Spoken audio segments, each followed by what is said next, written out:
आणि हा पहिल्यांदा ना असला वकिलानं धरून हाणला पाहिजे. पहिल्यांदा तर देवाच्या काठीचा आवाज नसतो, तो खरंच नसतो. ह्या वकिलावरच पहिली काठी बसणार आहे माझ्या हिशोबाने तर. मारहाण जी झालेली आहे मारहाणीचे तुम्ही सेक्शन्स बघा, मारहाणीचं स्वरूप बघा, मारहाणीचं सर्टिफिकेट बघा. मारहाणीच्या सर्टिफिकेटमध्ये 324ची मारहाण आहे. ती काय अशी 307 किंवा जीव घेणं हल्ला तिच्यावरती झालेला नाहीये.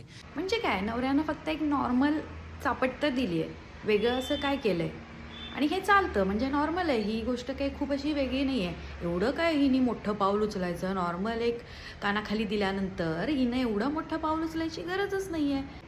माझ्या माहितीनुसार, माझ्या वाचनानुसार जर एखाद्या व्यक्तीला मानसिक त्रास जरी झाला असेल तर ती डोमेस्टिक व्हायलन्सची केस होते. आणि इथं तर हा मारण्याची गोष्ट करतोय की नॉर्मल मारलं होतं, जीवघेणा हल्ला केला नव्हता. हा खूप मोठा व्हिडिओ, याची लिंक देते मी डिस्क्रिप्शन बॉक्समध्ये, तुम्ही तिथून चेक करा.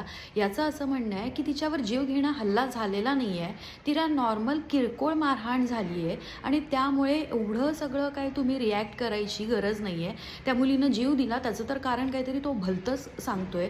मारहाण आणि तिला झालेलं टॉर्चर हे तर तो सांगतच नाही.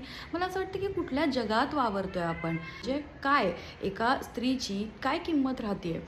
भले तिच्या आईवडिलांनी सगळे बोलतात की तिच्या आईवडिलांनी एवढे पैसे खर्च केले. मी म्हणते ज्या आईवडिलांनी केले पण नाहीत त्यांना पण, तिच्या सासरच्यांना पण काही अधिकार नाही आहे की कुठल्याही मुलीशी असं वागण्याचा. वाईस वर्सा जर कुठल्या पुरुषासोबत, कुठल्या नवऱ्यासोबत असं होत असेल, होतात अशा गोष्टी, जर होत असेल तर तेही चुकीचं आहे. इथं असं नाही की जेंडरच्या गोष्टी आहेत की स्त्रीसोबत होतं आहे म्हणून चुकीचं आहे किंवा पुरुषासोबत होतं आहे तर ते बरोबर आहे. तर नाही, कोणाही सोबत, या जगातल्या कोणत्याही व्यक्तीसोबत जर असं काही घडत असेल तर हे खूप चुकीचं आहे. आणि हा पहिल्यांदा ना असला वकिलानं धरून हाणला पाहिजे पहिल्यांदा तर मला वाटतंय. अरे तुला माहिती आहे, तू शिकला आहेस, तू उगाच तिथंपर्यंत गेलेला नाही आहेस, तुला माहिती आहे तू काय आहेस, तू काय बोलतोयस, पण तरी पण एका चुकीच्या व्यक्तीला वाचवण्यासाठी किंवा तुला पैसे कमवण्यासाठी तू हे जे सगळं करतोयस ना, हे खूप चुकीचं आहे. आणि जे बोलतात ना देवाच्या काठीचा आवाज नसतो, तो खरंच नसतो. ह्या वकिलावरच पहिली काठी बसणार आहे माझ्या हिशोबाने तर.